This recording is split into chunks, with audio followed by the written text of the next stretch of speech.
Hello everyone, welcome to chemistry by Sushil Kumar Jahangir. हम booster dose व final revision for board exam 2024 वाली series में अब ले रहे हैं चैप्टर नंबर 4 डी व एफ ब्लॉक के तत्व। देखो, डी व एफ ब्लॉक के तत्व में पहले हम बात करते हैं डी ब्लॉक तत्व। तो मैं यहाँ लिख देता हूं, इसमें पहले क्या लेंगे, डी ब्लॉक के तत्व।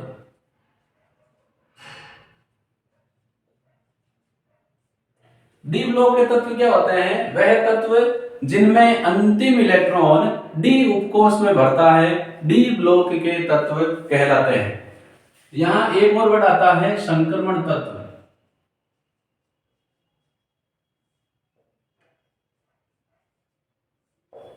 वह तत्व जिनके सामान्य या आयनिक अवस्था में अंतिम दो उपकोष रिक्त हो, या वह तत्व जिनकी सामान्य या आयनिक अवस्था में डी उपकोष अपूर्ण हो संक्रमण तत्व कहलाते हैं। जिंक, यहां एक सवाल बनता है, कैडमियम और मरकरी को संक्रमण तत्व माना जाता है, जबकि कॉपर, सिल्वर और गोल्ड को संक्रमण तत्व नहीं माना जाता। क्योंकि देखो, जैसे अगर जिंक की बात करें तो इसका इलेक्ट्रॉनिक विन्यास होता है ऑर्गन के बाद 3d10 4s2। लेकिन जैसे ही ये सामान्य ऑक्सीकरण अवस्था +2 में जाएगा तो इलेक्ट्रॉनिक विन्यास हो जाएगा ऑर्गन के बाद 3d10 और 4s में कितना हो जाएगा, 0। तो जिंक, कैडमियम और मरकरी को संक्रमण तत्व नहीं माना जाता और कॉपर, सिल्वर और गोल्ड को संक्रमण तत्व माना जाता है। क्योंकि जिंक अपनी सामान्य ऑक्सीकरण अवस्था में जब जाएगा तो डी उपकोष पूरा का पूरा भरा है, इसीलिए इसको संक्रमण तत्व नहीं माना जाता।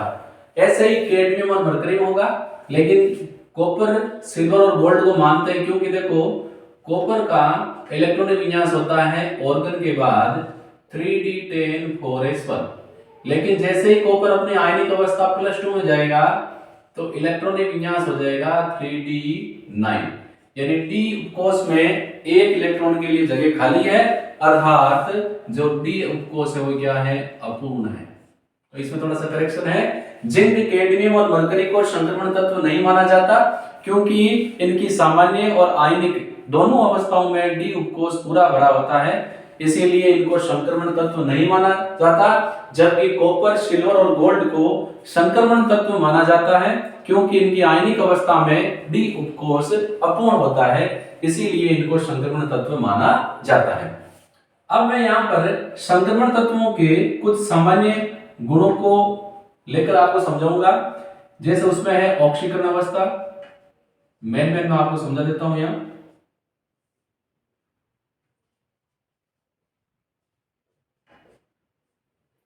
फिर है ऑक्सीकरण अवस्था के बाद मिश्र धातु निर्माण,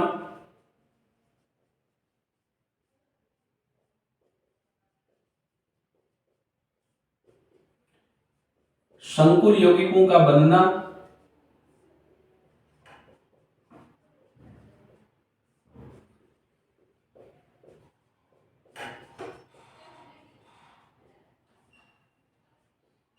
अंतराकाशी यौगिकों का निर्माण या अंतराकाशी यौगिक,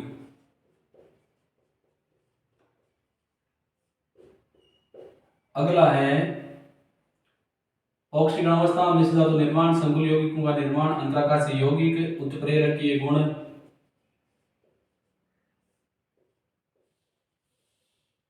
और चुंबकीय गुण।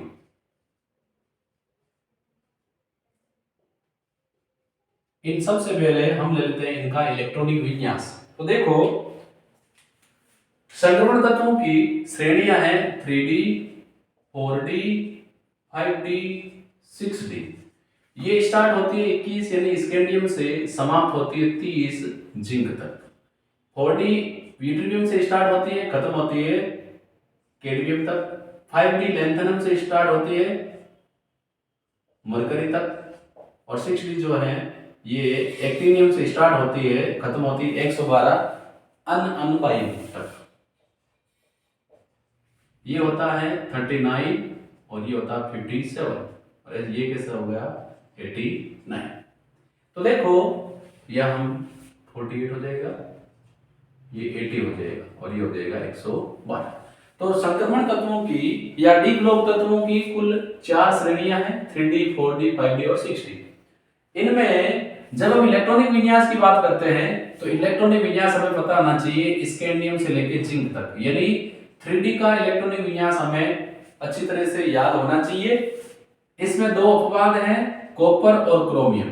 कॉपर 29 पर होता है, वो होगा 3D 10 4s1, 3D 9 और 4s में 2 होने चाहिए, लेकिन पूरित कक्षक विन्यास के कारण ए से एक कम और डी में एक अतिरिक्त हो जाता है। ऐसे ही क्रोमियम में 3D 4 5s2 होना चाहिए, लेकिन 3D 5 4s1 होता है, क्योंकि यहाँ डी उपकोष अर्धपूरित हो जाता है जो स्थायी है। बाकी ये 2 अपवाद है 3D में, बाकी नॉर्मल है। जैसे अगर किसी का परमाणु क्रमांक 28 है तो 3D में 8 होंगे, 4s में 2। किसी का परमाणु क्रमांक 26 है तो 3D में 6 होंगे और 4s में 2। बाकी इन पर इलेक्ट्रॉनिक विन्यास पर क्वेश्चन आए नहीं है, फिर भी आपको पता है तो अच्छी बात है। अब देखो अगली बात करते हैं ऑक्सीकरण अवस्था। संक्रमण धातुएं परिवर्तनशील ऑक्सीकरण अवस्थाएं प्रदर्शित करती हैं। इसका कारण है ये पहले बाह्यतम एस और उसके बाद आंतरिक डी कक्षक से एक एक करके इलेक्ट्रॉन निष्कासित करती है। परिणाम स्वरूप ये परिवर्तनशील ऑक्सीकरण अवस्थाएं प्रदर्शित करती है। ऐसा क्यों हो रहा है? क्योंकि बाह्यतम एस और आंतरिक डी कक्षक की ऊर्जाएं लगभग बराबर होती है, इसीलिए संक्रमण तत्व दोनों कक्षकों से इलेक्ट्रॉन निकालकर परिवर्तनशील ऑक्सीकरण अवस्थाएं प्रदर्शित करते हैं। 3D श्रेणी में जो मैग्नीज है उसका ऑक्सीकरण अंक सर्वाधिक होता है और उसका ऑक्सीकरण अंक होता है +7, क्योंकि जो मैग्नीज है इसका इलेक्ट्रॉनिक विन्यास है ऑर्गन के बाद 3D5 4s2। इसमें डी उपकोष में 5 अयुग्मित इलेक्ट्रॉन होते हैं जो एक सीरीज में अधिकतम है, इसीलिए ये अधिकतम ऑक्सीकरण अवस्था प्रदर्शित करता है। 3D श्रेणी में स्कैंडियम और जिंक ही 2 ऐसे तत्व हैं जो परिवर्तनशील ऑक्सीकरण अवस्थाएं प्रदर्शित नहीं करते। स्कैंडियम दर्शाता है +3 और जिंक दर्शाता है +2। इसका कारण है जिंक +2 दर्शाने के बाद पूर्णपूरित डी कक्षक विन्यास प्राप्त कर लेता है जो स्थायी है, और स्कैंडियम +3 दर्शाने के बाद डी कक्षक इसका क्या हो जाता है खाली जो स्थायी। इसके अलावा जो कॉपर है और क्रोमियम है ये विशेष परिस्थितियों में +1 ऑक्सीकरण अवस्था भी प्रदर्शित करते हैं। अब बात करते हैं मिश्र धातु निर्माण। 2 या 2 से अधिक धातुओं का समांगी मिश्रण मिश्र धातु कहलाता है। मिश्र धातु संक्रमण तत्वों का एक विशेष गुण है। इसका कारण है कि इनका लगभग समान आकार और रिक्त डी कक्षक की उपस्थिति के कारण धातुएं एक दूसरे के साथ पूर्णतया मिश्रित होकर समांगी मिश्रण बनाते हैं, अर्थात मिश्र धातु का निर्माण करती है। जैसे पीतल, इसमें होता है कॉपर और जिंक। जैसे कांसा, इसमें होता है कॉपर और टिन। जैसे जर्मन सिल्वर,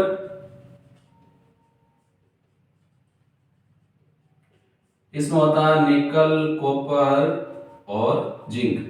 ऐसे होता है स्टेनलेस स्टील जिसमें आयरन, क्रोमियम, निकल और थोड़ी सी मात्रा में होता है कार्बन। अगला गुण क्या है? संकुल यौगिकों का निर्माण। ऐसे यौगिक जिनमें केंद्रीय धातु परमाणु लिगेंड से लोन पेयर इलेक्ट्रॉन ग्रहण कर उप संयोजक बंध द्वारा जुड़ जाता है संकुल यौगिक कहलाते हैं। संक्रमण धातुएं संकुल यौगिक बनाती हैं क्योंकि इनके पास परिवर्तनशील ऑक्सीकरण अवस्था और रिक्त डी कक्षक की उपस्थिति का गुण पाया जाता है। तो संकुल यौगिक बनाने का कारण क्या है? एक तो ये परिवर्तनशील ऑक्सीकरण अवस्थाएं प्रदर्शित करती है और सेकंड इनके पास रिक्त डी कक्षक उपस्थित होता है। जैसे एक संकुल यौगिक है आयरन का पोटेशियम हेक्सासाइनोफेरेट, यहाँ Fe केंद्रीय धातु परमाणु है और साइनाइड क्या है? लिगेंड। अंतराकाशी यौगिक। धातुओं के निबिड़ संकुलन में, यानी जब धातु परमाणु पास में आकर धातु का निर्माण करते हैं तो उसको हम बोलते हैं निबिड़ संकुलन। धातुओं के निबिड़ संकुलन में जैसे मान लो ये धातु परमाणु है, ये जब आपस में निकटतम व्यवस्थित हो जाएंगे तो इसको हम क्या बोलेंगे, निबिड़ संकुलन। धातुओं के निबिड़ संकुलन में कुछ स्थान रिक्त रह जाते हैं, इन रिक्त स्थानों को हम क्या बोलेंगे, अंतराकाशीय स्थान।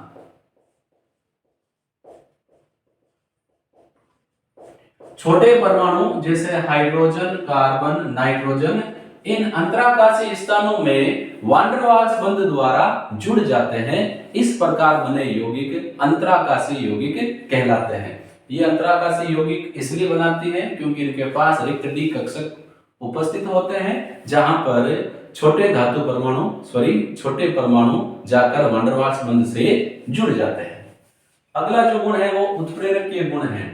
वह पदार्थ जो रासायनिक अभिक्रिया के वेग को परिवर्तित कर देते हैं लेकिन स्वयं संगठन की दृष्टि से अपरिवर्तित रहते हैं, उत्प्रेरक कहलाते हैं। संक्रमण धातुएं उत्प्रेरकीय गुण प्रदर्शित करती हैं और ये कई औद्योगिक प्रक्रमों में उत्प्रेरक की तरह व्यवहार करती हैं। संक्रमण धातुएं अभिकारक से अभिक्रिया करके उत्प्रेरक के रूप में मध्यवर्ती संकुल बनाती है और ये मध्यवर्ती संकुल टूटकर उत्पाद देता है। संक्रमण धातुओं के पास रिक्त डी कक्षक होते हैं, इसी कारण ये डी कक्षकों का उपयोग करके अभिकारक के साथ मध्यवर्ती संकुल बनाती हैं जो टूटकर उत्पाद देता है। जैसे अमोनिया निर्माण की हेबर विधि में आयरन का उपयोग उत्प्रेरक में अमोनिया निर्माण की हेबर विधि में आयरन का उपयोग उत्प्रेरक के रूप में किया जाता है। ऐसे ही वनस्पति तेल से वनस्पति घी बनाने के लिए निकल का उपयोग किया जाता है और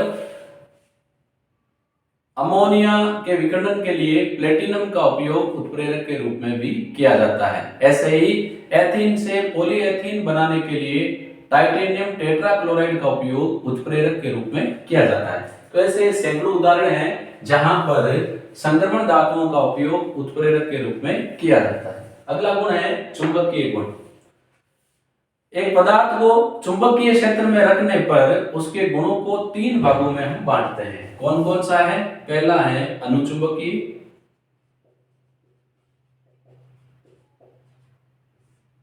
दूसरा है प्रतिचुंबकीय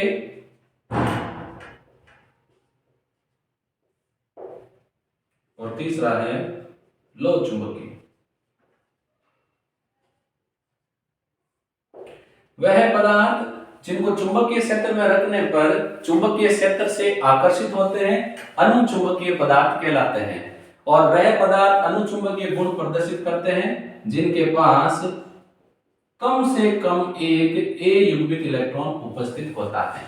वह पदार्थ जिनको चुंबकीय क्षेत्र में रखने पर चुंबकीय क्षेत्र से प्रतिकर्षित होते हैं प्रतिचुंबकीय पदार्थ कहलाते हैं। इनमें सभी इलेक्ट्रॉन युग्मित होते हैं, एक भी अयुग्मित इलेक्ट्रॉन नहीं होता, इसीलिए ये प्रतिचुंबकीय गुण प्रदर्शित करते हैं। और वह पदार्थ जिनको चुंबकीय क्षेत्र में रखने पर चुंबकीय क्षेत्र से प्रबलता से आकर्षित होते हैं और चुंबकीय क्षेत्र हटाने के बाद भी इनका चुंबकीय गुण समाप्त नहीं होता, लोहे चुंबकीय पदार्थ कहलाते हैं। लोहे चुंबकीय पदार्थों से स्थायी चुंबक बनाई जाती है जैसे आयरन, कोबाल्ट और निकल। तो ये हमने संक्रमण तत्वों के कुछ महत्वपूर्ण गुणों को यहाँ पर पढ़ा। जब हम चुंबकीय गुण की बात करें तो आपको पता होना चाहिए एक मुक्त इलेक्ट्रॉन छोटे चुंबक की भांति व्यवहार करता है। एक मुक्त इलेक्ट्रॉन जब छोटे चुंबक की भांति व्यवहार करता है तो इलेक्ट्रॉन नाभिक के चारों ओर चक्रण करता है, उसके कारण चुंबकीय आघूर्ण को कक्षकीय चुंबकीय आघूर्ण और अपनी अक्ष पर घूर्णन के कारण उत्पन्न चुंबकीय आघूर्ण चक्रण चुंबकीय आघूर्ण कहलाता है। और चुंबकीय आघूर्ण ज्ञात करने का फॉर्मूला है म्यू बराबर n+2 का रूट। यहाँ पर n a युग्मित इलेक्ट्रॉनों की संख्या है, अर्थात a युग्मित इलेक्ट्रॉनों की संख्या जितनी अधिक होगी चुंबकीय गुण उतना ही अधिक होता है और चुंबकीय गुण को हम बोर मैग्नेट्रोन में मापते हैं। इसके अलावा और भी इसके गुण हैं कुछ इंपॉर्टेंट, वो मैं देख लेता हूं जो हम डिस्कस कर लेंगे। अगर रह गए हैं बाकी तो मेरे हिसाब से छूटने नहीं चाहिए, फिर भी अगर छूट गए हैं तो मैं एक बार देख लेता हूं जो पॉइंट मैंने बना रखे हैं कि वहां से कोई छूटा है क्या।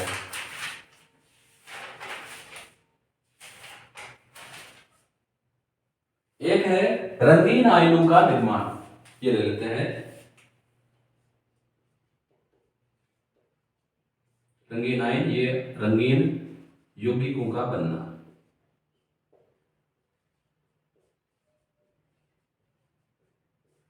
संक्रमण धातुएं और इनके यौगिक सामान्यतः रंगीन होते हैं।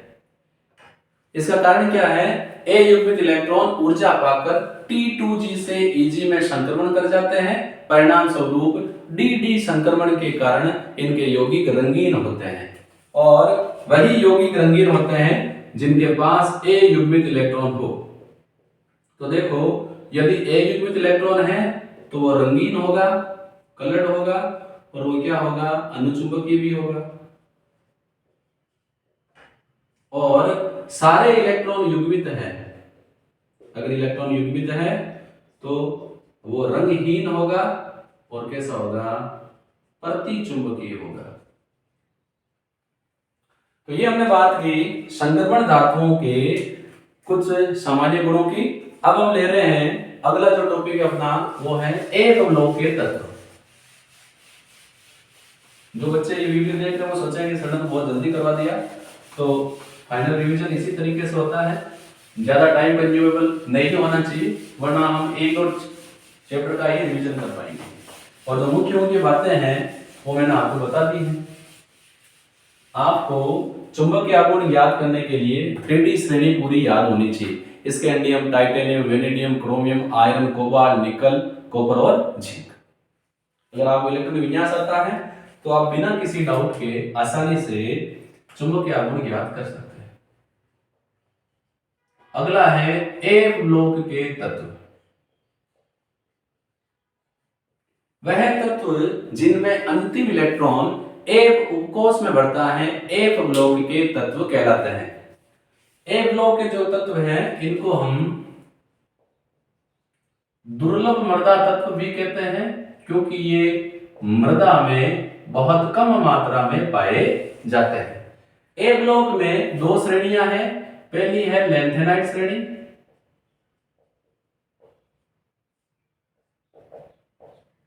या लैंथेनाइट तत्व, और जो दूसरी श्रेणी है वो है एक्टिनाइड श्रेणी या एक्टिनाइड तत्व।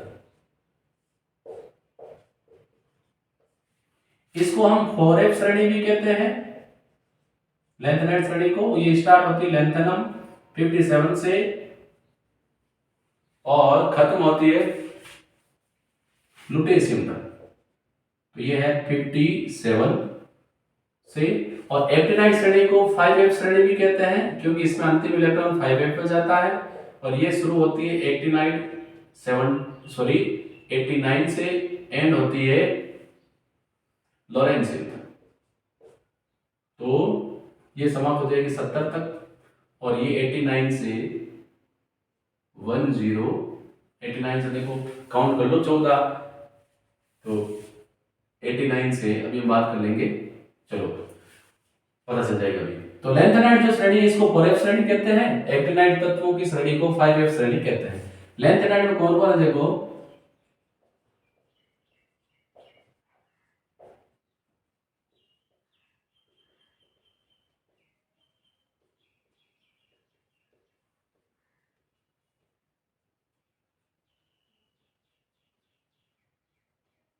ये 57 से स्टार्ट है, 58, 59, 60, 61, 2, 3, 4, 5, 6, 7, 8, 9, देखो ये 57, 8, 9, 60, 61, 2, 3, 4, 5, 6, 7, 8, 9, 10, 11, ये कहां तक हो जाएगा? 71 तक। फिर 72 से आगे कौन सी श्रेणी स्टार्ट हो जाती है? 5d। तो देखो इनमें इलेक्ट्रॉनिक विन्यास होता है 4f, 5d, 6s। सिंपल सा है। तो इसमें हो जाएगा 0, 1, 2, इसमें हो जाएगा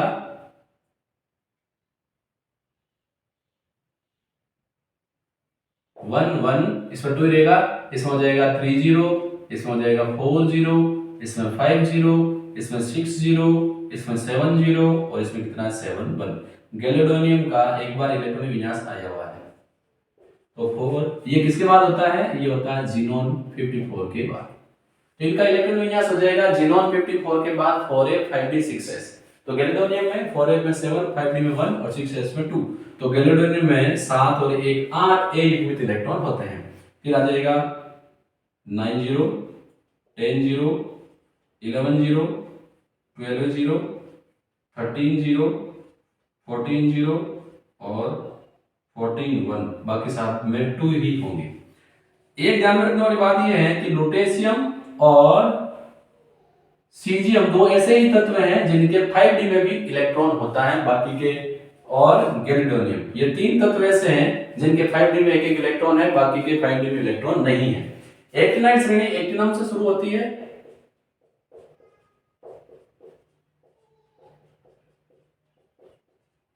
ये मैंने ट्रिक बताई हुई है। अमेरिकन एक था, Pakistan, Europe, Napoleon, American, CM, bill Clinton को सिर्फ इसलिए फिल्मों में मॉडलिंग के लिए नो कर दिया क्योंकि वो लड़ नहीं सकता। 1 2 3 4 5 6 7 8 9 10 11 12 13 14 15 ये 89 से स्टार्ट है। 90 1 2 3 4 5 6 7 8 9 10 11 12 13 यहाँ कहाँ पर स्टार्ट हो जाएगा? 100 देखो 89 से 90 91 2 3 4 5 6 7 8 9 10 11 10 101 102 103 103 फिर 104 से वो स्टार्ट हो जाएगा।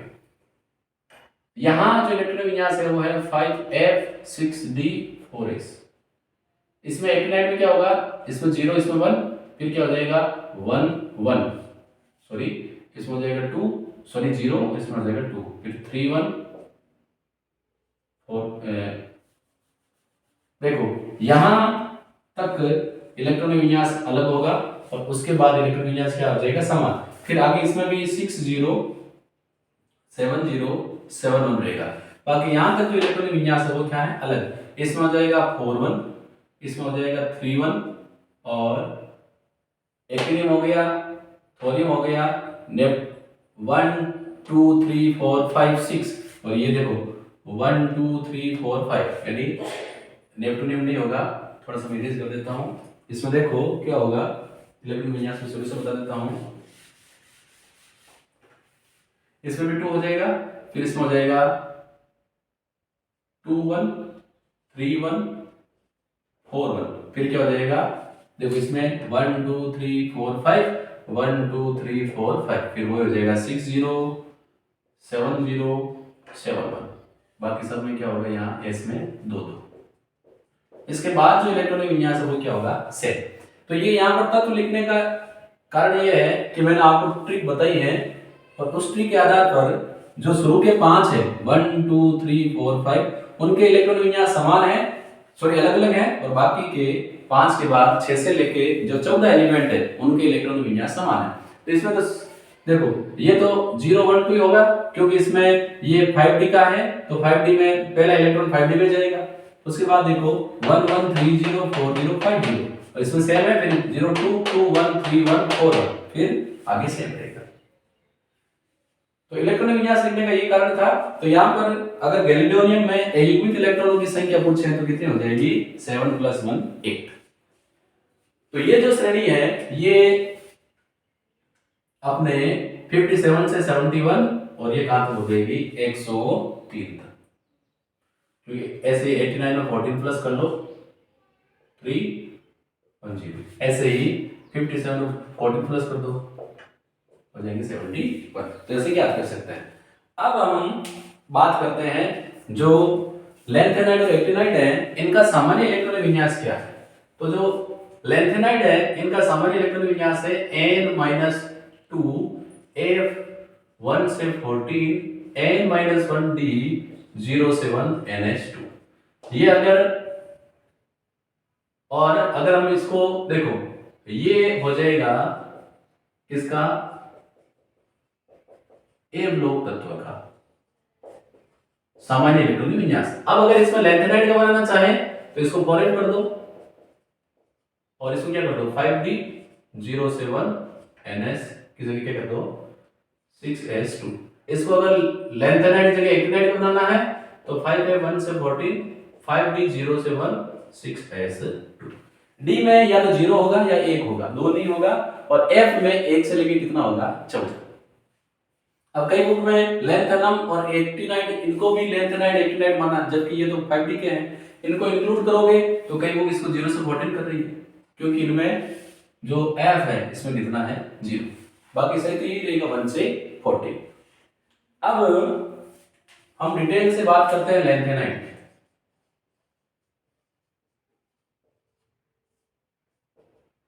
इसमें इंपॉर्टेंट चीज है ऑक्सीकरण अवस्था,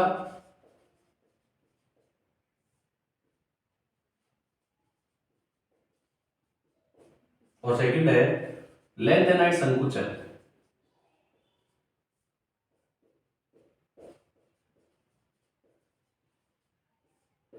और उसके बाद है मिश्र धातु।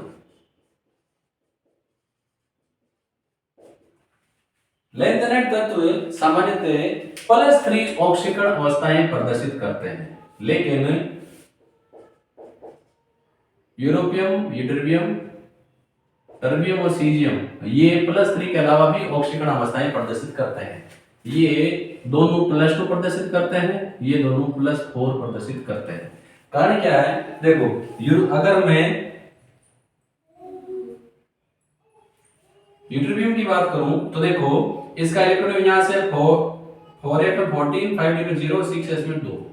तो ये यहां से जैसे ही 2 इलेक्ट्रॉन त्याग देगा +2, बाद में जो 4F है ये पूर्ण पूरित है, और पूर्ण पूरित होने के कारण ये इलेक्ट्रॉन नहीं निकालेगा, तो स्थायी विन्यास के कारण ये +2 दर्शाएगा। अब देखो यूरोपियम की बात करते हैं, इसमें भी वही चीज है, ये जैसे ही 6S से 2 इलेक्ट्रॉन निकालेगा +2 दर्शाएगा, उसके बाद 4F में 7 है और 7 है तो ये क्या है अर्धपूरित, क्योंकि 4F में अधिकतम 14 इलेक्ट्रॉन और अर्धपूरित कितना होगा 7। तो ये स्थायी विन्यास के कारण +2 दर्शाते हैं। ऐसे टर्बियम, टीबी और सी की बात करते हैं, सी देखो 2 यहां से, 1 यहां से, 1 यहां से, 4 तो शून्य हो जाएगा स्थायी।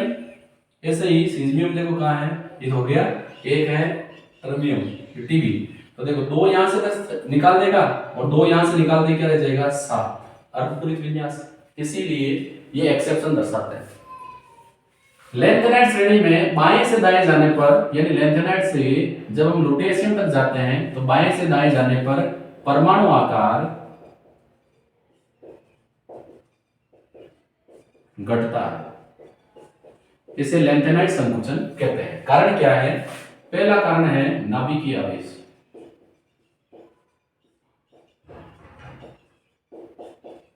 जैसे जैसे हम बाएं से दाएं जाते हैं परमाणु क्रमांक बढ़ता है, परमाणु क्रमांक बढ़ने के कारण प्रोटॉनों की संख्या बढ़ती है, अतः प्रभावी नाभिकीय आवेश बढ़ता है, जिसके कारण संयोजी कोश के इलेक्ट्रॉन नाभिक की ओर जाते हैं, अर्थात आकार घटता है। दूसरा परिरक्षण प्रभाव। लैंथेनाइड श्रेणी में नया आने वाला तत्व 4F ब्लॉक में आता है या 4F उपकोष में आता है। F उपकोष का परिरक्षण प्रभाव दुर्बल होता है, परिणाम स्वरूप संयोजी कोश के इलेक्ट्रॉन पर नाभिक का आकर्षण बल अधिक लगता है, अर्थात आकार घटता है।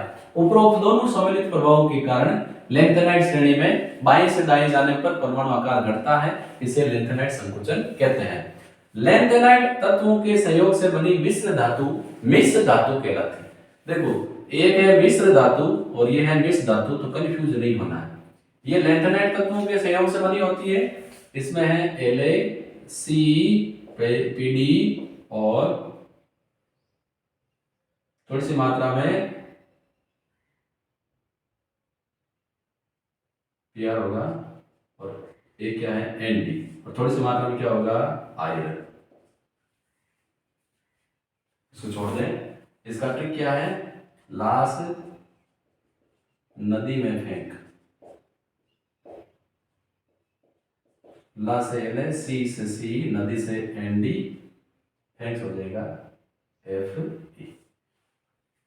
तो लैंथेनाइड तत्वों के संयोग से बनी मिश्र धातु कहलाती है। अब हम बात करते हैं, जो लैंथेनाइड है इसमें प्रोमेथियम ही एक ऐसा तत्व है जो क्या होता है, रेडियो एक्टिव। बाकी सभी तत्व रेडियो इनएक्टिव है, यानी रेडियो सक्रिय नहीं होते। अब हम बात करते हैं एक्टिनाइड की।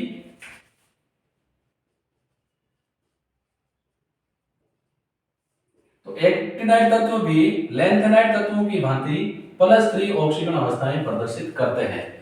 एक्टिनाइड श्रेणी में भी बाएं से दाएं जाने पर परमाणु आकार घटता है, जिसे एक्टिनाइड संकुचन कहते हैं। यह भी नाभिकीय आवेश और परिरक्षण प्रभाव के कारण होता है।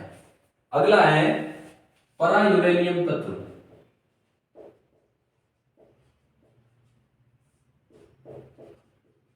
यूरेनियम जिसका परमाणु क्रमांक है 92 के बाद आने वाले सभी तत्व कृत्रिम हैं, इन्हें परायूरेनियम तत्व कहते हैं। एक्टिनाइड श्रेणी में सभी तत्व रेडियो एक्टिव हैं। अगर हम एक्टिनाइड और लैंथेनाइड में अंतर की बात करें तो लैंथेनाइड तत्व सामान्यतः +3 ऑक्सीकरण अवस्था प्रदर्शित करते हैं। इसके अलावा ये +2 +4 दर्शाते हैं, जबकि एक्टिनाइड +3 के अलावा +4 +5 +6 तक भी दर्शाते हैं। सभी एक्टिनाइड तत्व रेडियो एक्टिव हैं, जबकि लैंथेनाइड में केवल प्रोमेथियम ही रेडियो एक्टिव है। जो लैंथेनाइड तत्व हैं इनमें संकुल यौगिक बनाने की प्रवृत्ति कम होती है, जबकि एक्टिनाइड में संकुल यौगिक बनाने की प्रवृत्ति अधिक होती है। लैंथेनाइड के जो यौगिक हैं उनका क्षारीय गुण कम होता है, जबकि एक्टिनाइड में क्षारीय गुण अधिक होता है। तो ये मैंने एक बार आपको स्पीड अप से डी व एफ ब्लॉक तत्व पढ़ा दिया है। इसके बाद हम बात करेंगे चैप्टर नंबर 5 संकुल यौगिक या इसके बाद हम बात करेंगे चैप्टर नंबर 5 संकुल यौगिक या उपसहसंयोजक यौगिक। धन्यवाद।